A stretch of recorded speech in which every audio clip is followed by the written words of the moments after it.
MRT down.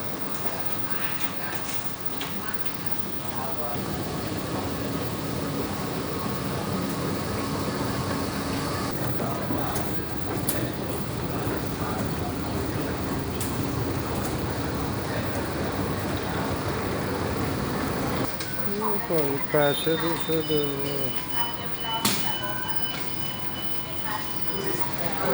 ਇਹ ਹੁਣ ਥੱਲੇ ਜਾ ਰਿਹਾ ਜੀ, ਜਿਹੜੀ ਜ਼ਮੀਨ ਦੇ ਅੰਦਰ ਟ੍ਰੇਨ ਚੱਲ ਰਹੀ ਹੈ ਨਾ, ਇਹ ਉਹਦੇ ਵਾਸਤੇ ਅਸੀਂ ਜਾ ਰਹੇ ਹਾਂ।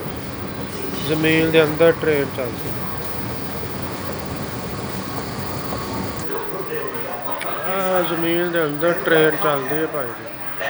ਜ਼ਮੀਨ ਦੇ ਥੱਲੇ ਥੱਲੇ ਇੱਕ ਇੱਧਰ ਤੇ ਇੱਕ ਇੱਧਰ।